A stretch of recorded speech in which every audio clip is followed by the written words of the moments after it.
Oonagh Duncan, welcome to Woman Owned. Well, thank you so much for having me. I'm so excited.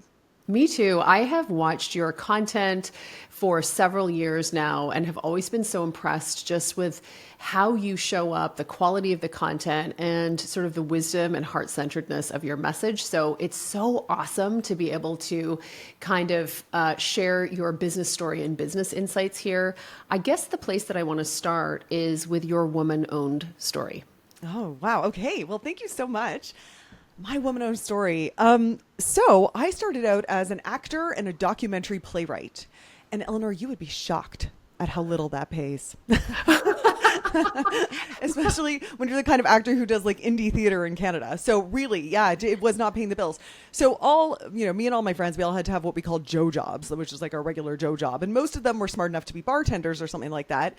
But I decided to become a fitness instructor. And I thought, I'll stay in shape and I still get to kind of perform and wear shiny costumes and listen to my like aerobics grease mix or whatever, right? So, however, it was not the most financially savvy decision because I got paid like $20 a class. And there's only so many classes you can teach. And so I decided, okay, I'll get my personal trainer certification, which is a better hourly wage and you don't have to use your body. And the first job that I got as a personal trainer was for a boot camp company. And at this time in Toronto, you could not go anywhere without seeing posters on every surface for this particular boot camp company. It was a huge fad. We did classes at 6 a.m. and 6 p.m. And I got paid $50 an hour. So I don't know if you're doing the math there, but that is $100 a day, which was like mind expanding money for me at the time. And then I still taught my classes in the daytime and, wrote my grants and did all that sort of stuff. And so I did that for a while. You were rolling in it. You were rolling in it. Okay. On. Yes, please. I was rolling. I was like buying my own lunches like a baller. Yeah, it was great. Didn't have to ask my parents for money all the time. And so anyway, so I did that for a while and then I got pregnant and I was like, okay, well, so I can't do this for much longer. So then I bought a franchise to teach the personal trainer certification. So there is a governing body that certifies people to become personal trainers. And a lot of people don't know this the way it works. So I bought specific, areas that I was the sole person that was able to teach this certification. So I did that. And then I figured out, okay, well, now I can have TAs teach that while I do a maternity leave. So I kind of built a little business in this certification world, which I loved. Oh my God, they were my students.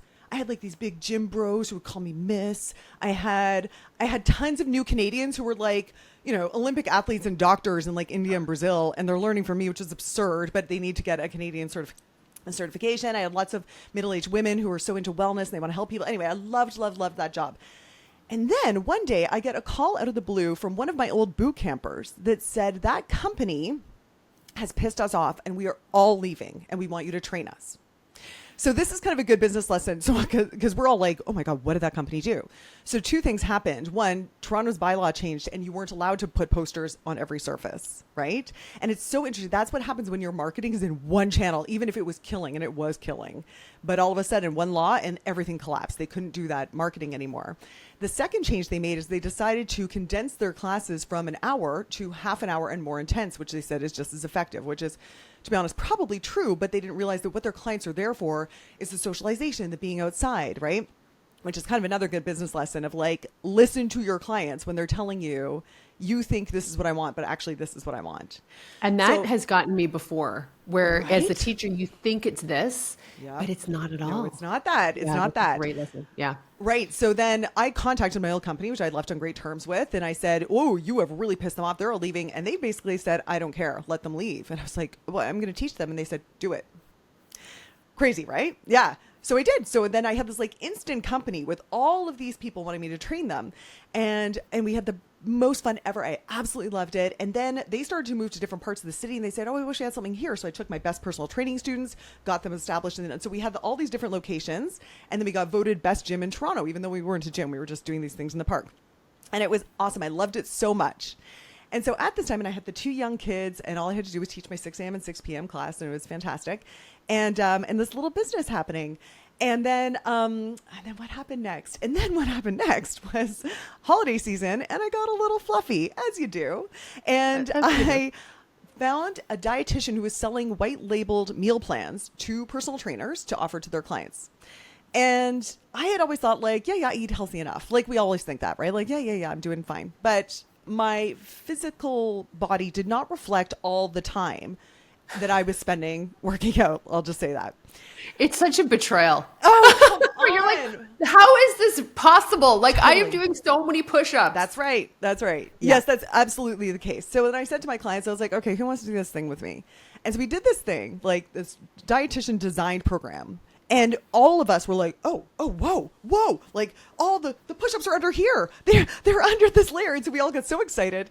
And then I was like, oh my gosh, okay, so what if I added a vegetarian version? And what if I got a nutritionist to shift it like this? And what if I added meal plans to, or workouts to it? And then I launched it to my little baby list. And I had a list because I collected email from my personal training students and from my class participants. So I had like a list of like 300 people or something like that at this point. And then so I launched this program to them, and it was amazing. And then we did it again, and then I did it again, and every time kind of shifting it, and then the momentum, it just kind of went on its own. It was crazy. And then people started to ask for a continuity program. They were like, okay, well, what do we do after done those 4 weeks of this meal plan? And then what happened? This is a crazy. Is the story getting too long? Is it okay? No, this is good. And I'm going to go back and like revisit some of the stuff, but this is good. Yeah. Okay. So then it was Christmas Eve, probably 2016, and I was dashing to the dollar store to grab the last minute wrapping paper, and I bumped into the woman who had been the administrative assistant at that old boot camp company. And I said, oh my gosh, hey, how's it going? How are you? And she said, not great. The company went under and they didn't pay me. And I was like, oh my God, that sucks. Like, I have this little teeny tiny company. I pay for like 2 hours a week. Is there any chance you'd want to come and work for me? And you can try this new program that I've designed. It's really fun. And she did. And she was like a massive fan. And so she was working for me like 2 hours a week. And then when someone said, what else can we do? What's a continuity program? I turned to that woman who I knew was a huge foodie. And I said, would you ever be interested in getting your nutrition certification and like designing meal plans that follow this particular format? And she went, oh my God, are you kidding? That's my dream job. And I was like, oh, cool, because I don't want to do that at all. And so she designed a year's worth of meal plans that followed this format that was working for all of us. And then so I started this continuity program. So the next thing that happened was and the whole time I'm coaching these people online, and I'm noticing that, the meal plans are great, the workouts are great, but it's really all in the mindset. The people who are successful, it's all mindset. Always. So always, right?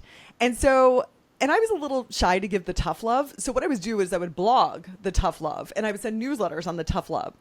And my list started to grow. And then one day I got an email from someone saying, I don't know if you've ever considered writing a book, but I'm an editor. And if you ever do, I would love to see your proposal. And of course, like so many of your listeners, I'm sure that's like a dream of mine. And that little lovely bit of encouragement made me go and I had the audacity to email back. I was like, I'll have it to you in 2 weeks, which if any of you have ever written a book proposal, it's so much work. It's so much work. So I bought, and this is a great tip for anyone who is considering a book proposal.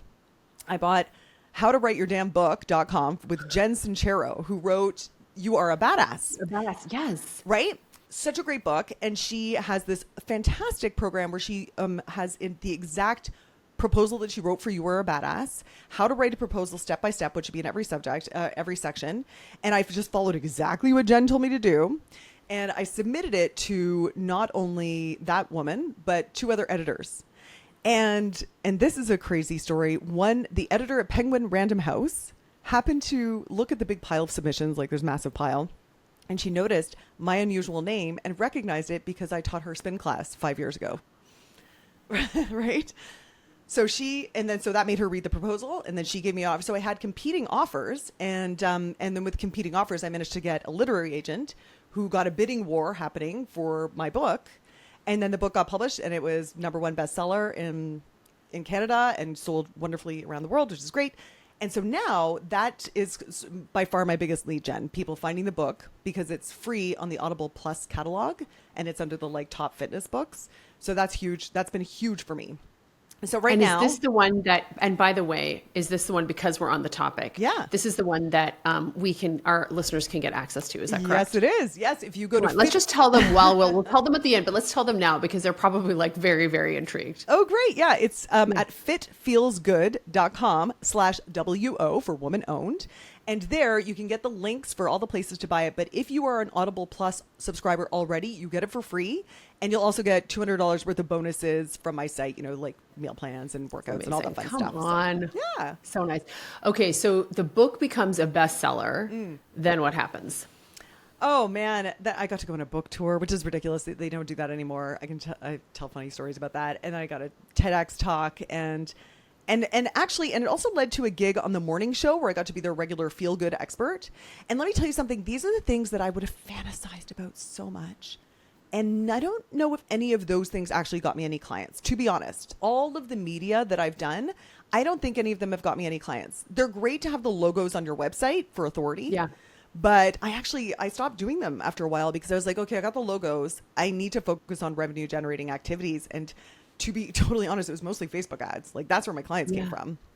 So fascinating. That is really interesting. Okay. So I want to break down a few things in this journey because it's a really amazing journey. So my first question is, there was like a power move that you had when you were going from getting your certification in our national body. I think it might be CanFit Pro. I don't know. There's so many different ones. Yeah. So you get the certification, and then you buy a franchise.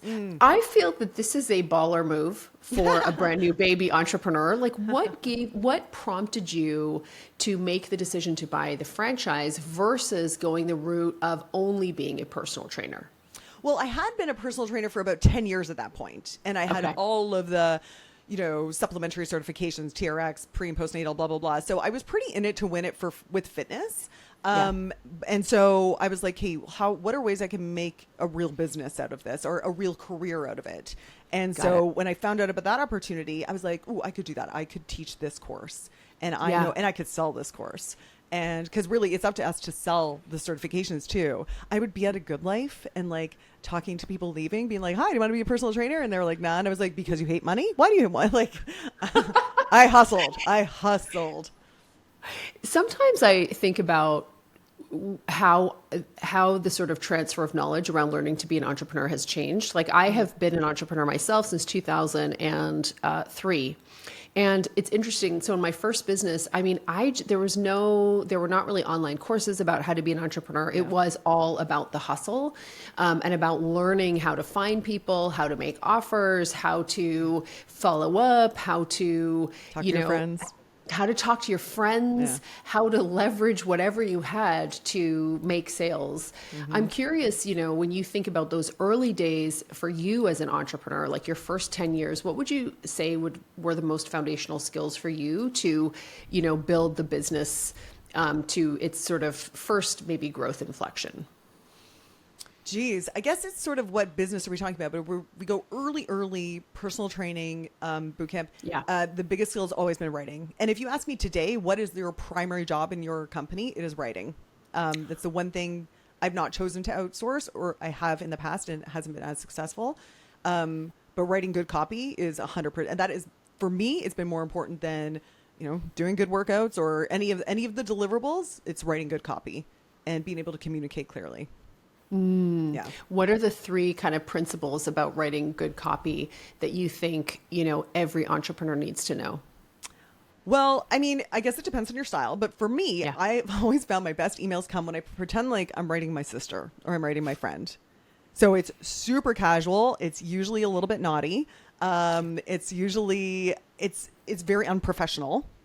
And when I write like that, I think people do. And I meet people often who say, you don't know this, but we've been best friends for 10 years because I write to them like literally I'm picturing my best friend when I write to them.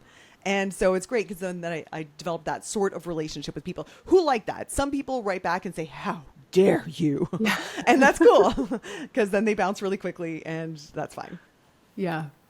Okay. So this is fascinating. So you get to the place where you have the book and you're doing speaking tours, but then you're like, okay, this is great. I have the authority, but it's actually the Facebook ad. So I want to come back to that in a minute, in terms of the things that actually drive revenue.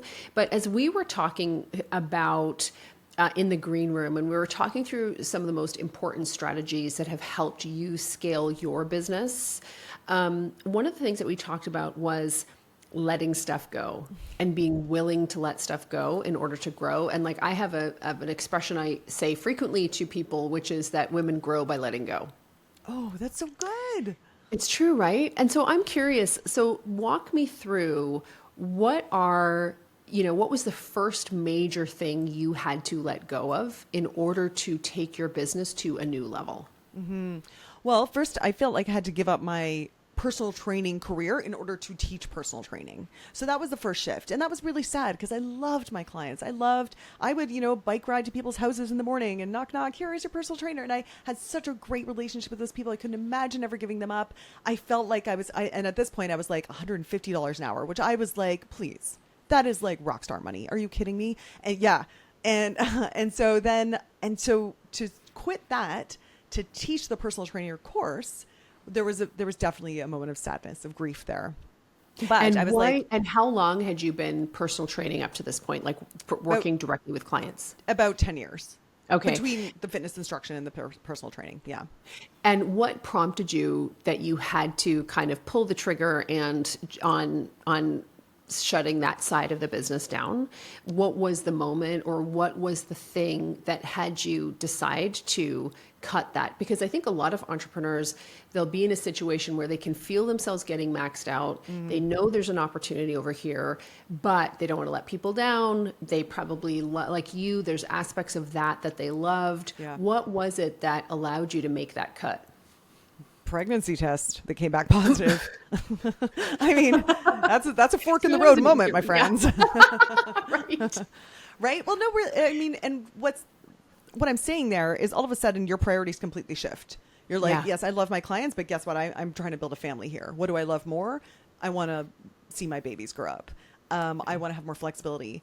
And also I did always have this feeling of like, I can't be selling time for money. Like I did have a bit of more of an entrepreneurial, always thinking like, is there any way that I could start people working underneath me and like sort of get my clients, I was always kind of thinking a little bit like that. So, and then when, I got pregnant, I was like, okay, I got to figure this out. I can't, I don't want to be selling time for money. I do need some sort of passive income coming in when I get pregnant or when I've got my baby. So what are we going to do? And you know what? Yeah. And that's how that happened, that I shifted. And it made it easier. Yeah. Yeah. So then let's talk about the next time that you had to, so what was the impact? So when you think about letting go of personal training and then going into training trainers, what kind of impact did it have on business revenue? Did it increase business revenue? What was the impact on the overall business as you look back at taking that side of the business, the trainer to its full limit? What was the impact on the business? How did that decision to let personal training go shift the company, its momentum, its results? Yeah, it was fantastic. And Eleanor, we were speaking earlier, how did these transitions happen? It was never a knife cut. It was always a gradual shifting, because I remember a version of my website where I had Fit Feels Good and then Fit Feels Good Education. So I had both of those kind of branches, and it was like, I can train you or I can teach you to train yourself was a marketing thing that I did at one point. So, but it was massive. It was massive because I could make in a weekend, if I filled my class, and I had great territories, so it was easier to do that in downtown Toronto than urban, rural Nova Scotia or whatever. If I filled my class, I could make enough to float us for the month, in a weekend, in a long weekend. Yeah. That's amazing. It was amazing. And then again, I just fell so in love with my students. Like, they were so great. And then I started to you see the people that you're like, oh, you're going places. You are amazing. And then I would take that person and I would say, hey, do you want to mentor with me?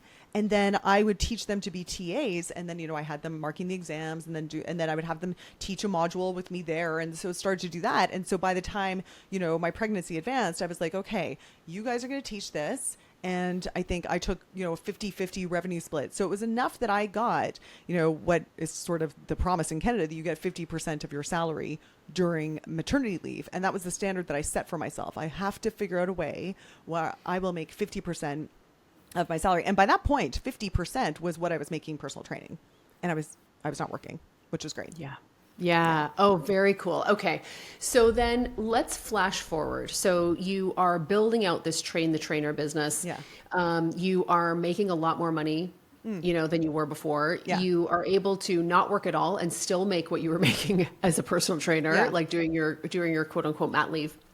Let's talk through what was the next big letting go that you had to make in the business to take it to a new level of growth, existence, potential. Yeah, well, it was when I got contacted by those boot campers and say, hey, do you want to come and teach us? And there was so much of that felt regressive because I was like, no, I did that. I did that years ago. But what made me do it is I was like, well, wait a second. I have these people already teaching that. What if I didn't go back to work doing that? And instead I moved on to this. And then what if I grew this? Because I think there's some more potential. Because I saw what that old company did and they were killing it. And they just made this fatal error.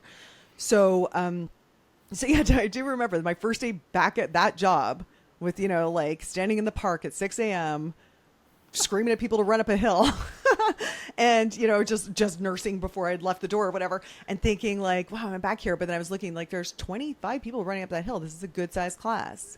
And if I can expand this, there's some potential here. And yeah, and then when that started happening and that started growing on its own, it was a letting go because I had to say goodbye to my beautiful students that I loved so much and then say, okay, hi to these awesome clients.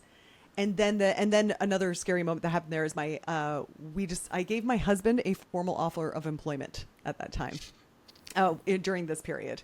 So, the hire your husband, that's kind of the dream for a lot of people. Yes. Mm-hmm. Probably did that a little bit prematurely, but my son at this point was kind of 5 or whatever. And he was having some trouble at school. And I don't know if any of the lovely parents listening to this have ever had to navigate our mental health care system and all that stuff, especially for, it is a full-time job. And we were like, we need one parent who's on this. And because I had the flexible job, it kept falling to me because my husband had a 9 to 5. However, my job started to bring in more income than that. And we were just like, and so I wrote this offer of employment. And I kind of wrote it out very clearly of the duties and the blah, blah, blah. And I put non-grumpy deference to the CEO on there. Smart. You're so strategic, Oonagh. And then I remember I handed it to him and I said, okay, I want to discuss this with you as a potential employer. Here's some benefits, blah, blah, blah. And then I said, and now let's pause. I'm going to come to your side of the couch and I want to discuss it with you as your wife. Is this a good move for you? So I really had to say, because I don't know, you're going to be editing pictures of me all day. Do you want to do that? Yeah. It's this is my favorite.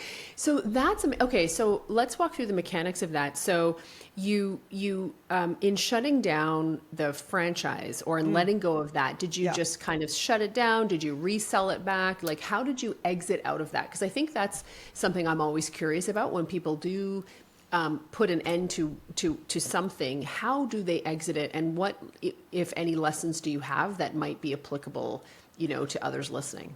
Oh, that is such a good question. I did have some thoughts about selling. I don't think I could have sold the franchise because it would have been owned by Kenfit Pro, but I could have probably sold my systems. I could have definitely sold my student list, and I also had, quite a valuable Facebook group and stuff like that. But I decided in the end that what was more valuable for me was my relationship with the person that I was handing it to, because I wanted him to continue to feed me trainers, because I needed trainers for my growing business. And as anyone who has expanded a business, that finding good team members is, it's such a precious thing. Yeah. And I'm still in an amazing relationship. That person's career is also skyrocketed, and he is still working in the franchises, and he's won all these awards. Anyway, I could not be prouder of that mentorship and my relationship with that person. Yeah. So I'm really glad that I didn't sell anything and instead gave him everything that he needed to succeed and said, let's, anytime you or I need anything, we've got each other's back.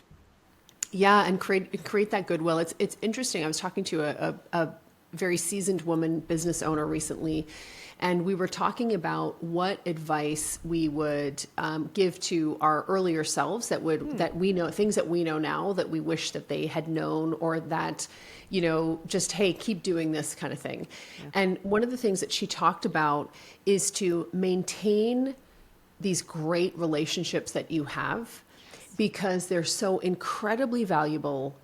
you can't make old friends, but these relationships, they can create so much goodwill. They can create just so much positivity and benefit. So that's really what I'm hearing, whether it was your initial employer, who actually they had to get shut down in Toronto, but they're like, please go ahead, train these people, or they didn't get shut down. They just couldn't, please go train these people, or the person, who ultimately took over the franchise. So that's really interesting. Okay. Well, I have two other examples of that, if that's please. Okay. So also the woman that I ran into in Dollarama, who happened to be the administrator just because we were friendly, and I was like, hey, and she helped me grow that business so much. And the fact that, the editor for Penguin Random House happened to be someone I taught spin class to. I mean, these are all relationships that at the time, I never would have thought like, oh, let's be good in the spin class because you never know who's here. At all. I just thought planting seeds for my future growth. Exactly. Or there's when I was teaching those classes with those wonderful students, it never occurred to me like, you never know who's in the class. I'm just, so I guess one of my lessons when I look back on it is just like, just be the best person you can be regardless. And it will trickle. It will come back to you in ways that you never, ever, ever expected. Yeah. You don't have to be strategic about that. In fact, don't be, because that will blow up. It's true. And it takes away, because there is something that's very spontaneous about it. That is, it's sort of magical accident sort of thing. Okay. So you let go of the trainer side of the business. And then you go back to, training clients, but it's going really well. So my next question for you is, what was the next thing that you needed to let go to take a business to a new level? Boot camps. Yeah, I had to give up my boot camps to shift all online. And I was so sad because I really thought, I got a lift when I would go, and I was like, oh, I'm not going to see people in person. I'm shifting being at the park at sunrise to being in front of my computer. I mean, there was when I'm saying, Eleanor, that you have to let things go, I'm like, you have to let things go that are really good in order to get great. And I will say, and even though those things were so scary to me, the benefit, it's indescribable. I mean, the revenue has probably at least 10X'd. My impact on the world is 10X. Like all these things and the amount of client connections that I have now is nothing like, my 25 beautiful people that I loved so much. So it was really, really hard to let go of the boot camps. I really loved them. Yeah. How long I thought did that's you as good do as it boot could get. camps? Oh man, I taught them on and off, probably for like 7 years or something like that. Wow. Yeah. And so you have this loyal client base, and I know what it's like when you have like a trainer or somebody that you work out with or a company, it's part of your routine. It's part of your wellness routine. So I can absolutely see too, how you might feel like, oh, there's all these people who I've created a community here, that's like really powerful. What was it? Like, why didn't you just keep doing both? Like, walk us through what prompted you to more fully go online. I mean, the revenue and the opportunity for the online stuff was unbelievable, was one. But also in my mind, I had always had the intention that we would be a traveling family. So I really wanted to be location independent.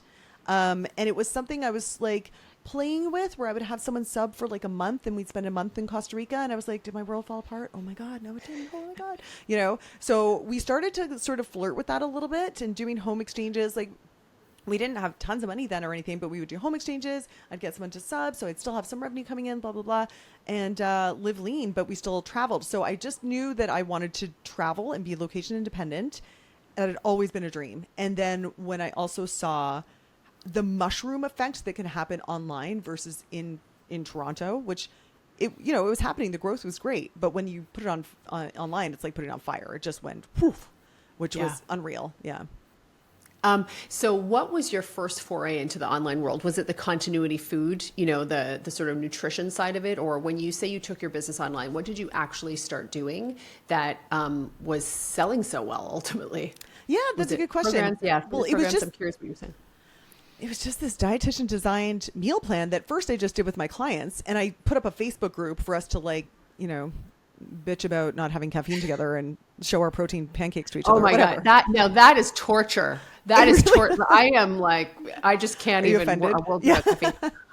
I props to you. Props to Yeah, you. yeah, no, I think that is the hardest part of the process for me. It really is. It's only 2 days. I'll just say to anyone Oh, listening that I just lost, I make you do it for 2 days. okay. I can do that. Yeah. Yeah, it's 2 days, but it's a challenge for sure. But there's so many people who are like, I will do 1,000 burpees before I give you a sip of my coffee. um, Anyway, so it was just this dietitian design meal plan that we had this Facebook group. So that was the first iteration of it. And then I think the second iteration was I just, I did PDF workouts, and I just uploaded the PDF workouts to the Facebook group. And then, eventually that morphed into a website where I had workout videos along with the PDFs. And, I had pretty PDFs of the meal plan, and then I had a vegetarian version of the meal plan and a vegan version, and then I added accommodations for new moms because that was a specialization for me. And then just started to add sort of features and had a website. I think my first website was on like ClickFunnels, but it was stayed in just a Facebook group with files for a long time. And then ClickFunnels, and then designed my own membership site with WordPress, and that's kind of where it's evolved now, and it's much bigger. Yeah.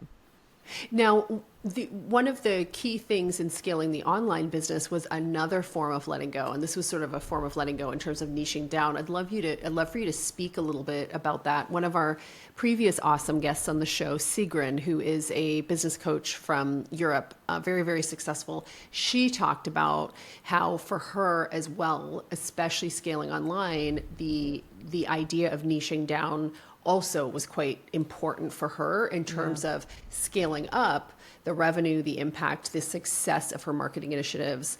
I'm curious about your experience here. Like, what prompted you to niche down? What did that look like for you? And how did you do it? I just did the thing where you're not supposed to ask people 3 questions in a row. That's okay. I was with you for everyone. Like totally against but I think you can handle it, Oonagh. Yeah.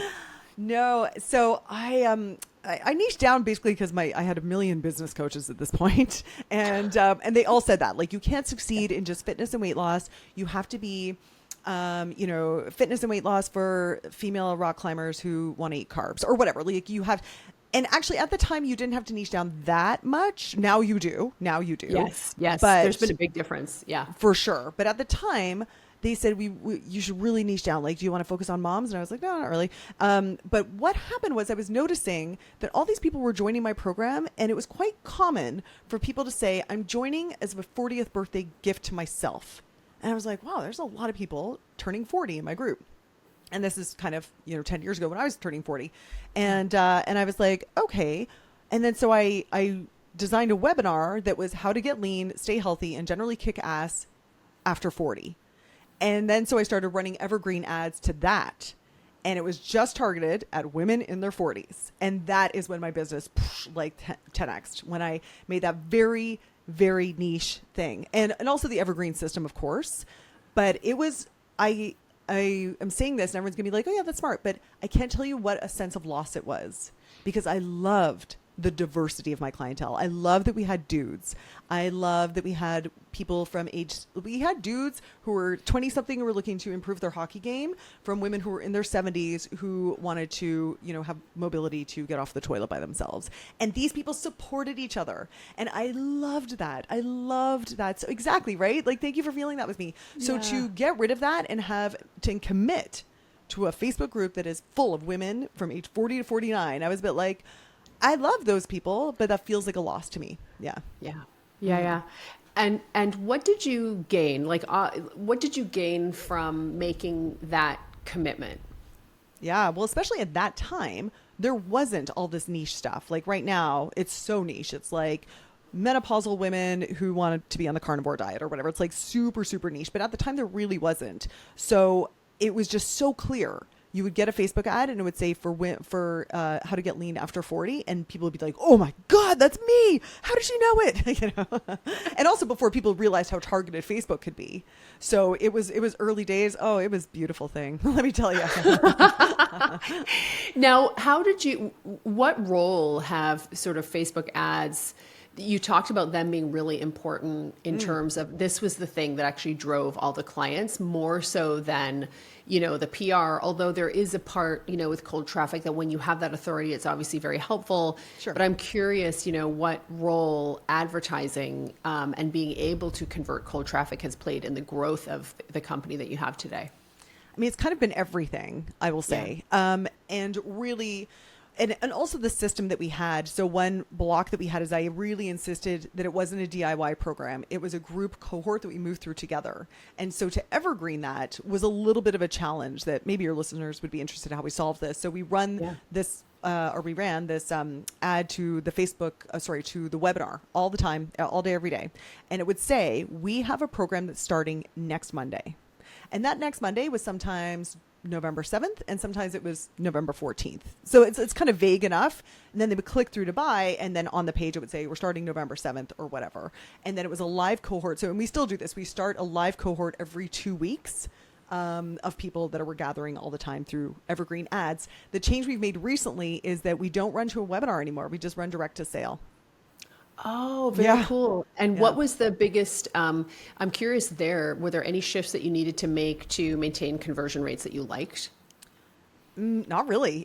As soon as we got rid of the webinar, the conversions went up. But it was the webinar worked for years and years, as I think webinars did. And maybe for some people still do. What I'm hearing from a lot of people is that they don't work as well as they used to. For attention span, I think people are like, check on the webinar experience. Like, did that in 2020. We're done here. We're done here. Yes.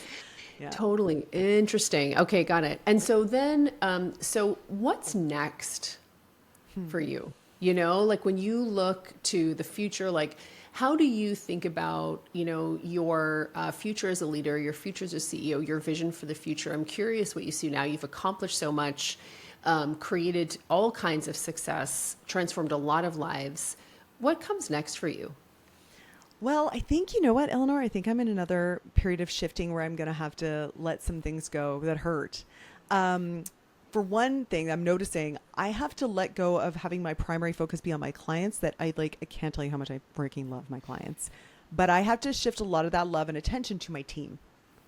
And so that is a little bit of a tweak. I can't spend all day in my Facebook group, even though I think they're the funniest, amazing, most I get off on their success and their funniness and their whatever. I love them.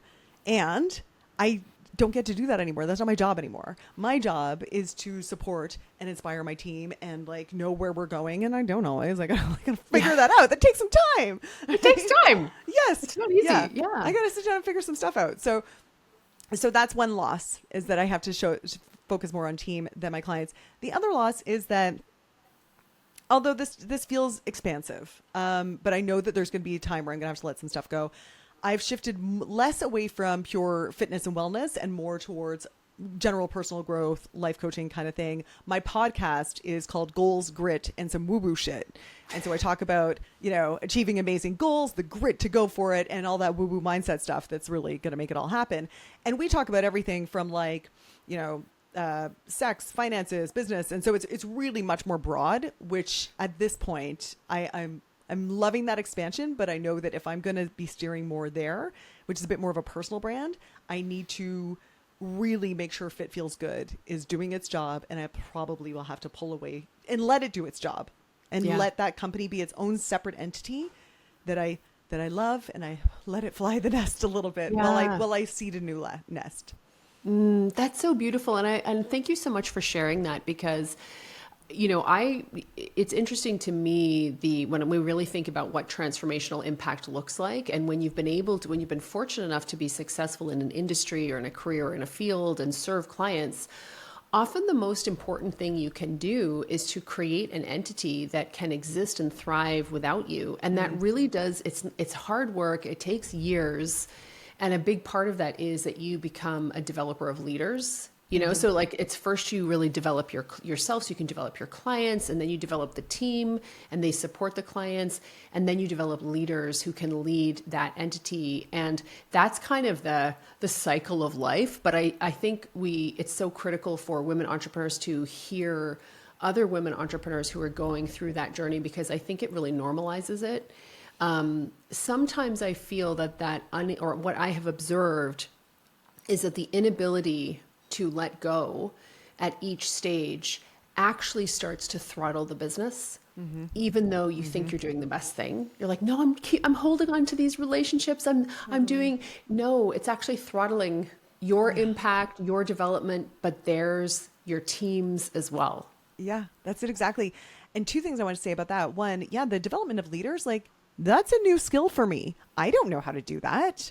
Like I just learned ClickFunnels, or whatever, like we have to learn all these things. I just learned how to, do these like pull-ups or whatever. And now ClickFunnels, and now I have to learn how to write, and I have to learn how to develop leaders. Like, will it never end? But it's true. You never feel like there's always new level, new devil. So the development of leadership, like it is a whole new thing. Fortunately, I'm finding there's parallels in my personal life with my kids. I've got teenagers now. So I'm like, oh, I need to develop leaders on all fronts right now. Yeah. So that's one thought. The other thought about letting things go, we both know the entrepreneur Dan Martell, and I was looking at my notes about letting things go. And he said, I don't know if you've ever heard him say this. He said, if you want your life to change radically, next year, you need to be doing 50% different things next year. Your time needs to be spent 50% doing different things, which seems both like obvious, but also kind of scary because you think, wait a second, how can I do 50% different things? I am barely able to do the things that I'm doing right now. Well, the answer to that is you got to let a whole bunch go. Yeah. In order to do 50% different things. You know what? I'm in a similar season, and for me, the question I always asked myself was, how can I do this? Mm-hmm. So if I experienced a problem, okay, what am I going to do about this? Or what are we going to do about this? At first it was, what am I going to do about this? Then it's like, what are we going to do about this? And now it's really like, who needs to lead this? How can I support them? What resources will they need? Yeah, and I literally have those questions on a checklist to be constantly asking myself, because the sort of high performer grinder doer, we've trained ourselves to think in that way and to process the world in that way. Yeah. But it really, it's not what we need to be doing. And without doing that, there's no way we'll be able to do 50% different things next year. 100%. Yeah. I think there's a book, and I haven't read it, so maybe you have, though. I think it's Dan Sullivan. It's Who, Not How. Oh, so good. I need to read it, don't I? You really do. Yeah. I do. Yeah. It's really good. It's really good. This was such a wonderful, wonderful conversation. People need to go follow you on Instagram. They need to check out on Facebook. Let's give them the the link, if you don't mind, to the book one more time, because I think after hearing this, people are going to want to get it. Oh, please do. Yes. So if you go to fitfeelsgood.com/WO for woman owned, you will see all the links to buy my book, which is called Healthy as Fuck, or there is a version in the US that's called Ditch the Diet, in case you don't love that title, but it is full of F-bombs inside, so just pre-warned. And if you are a member of Audible Plus, you can get it for free, or there's, all the links to buy it, and you will get a whole bunch of bonuses, $200 worth of bonuses, all sorts of juicy, yummy fitness things that are going to help you exceed all your goals and explode in muscle. Amazing. Oonagh Duncan, thank you so much. Thank you so much for having me. I would love to meet. If any of your followers have any questions and you want to shoot me a DM on Instagram, I actually read all of them. I'm happy to answer you. It's at Oonagh Duncan. I would love to meet your people. So thank you for introducing us.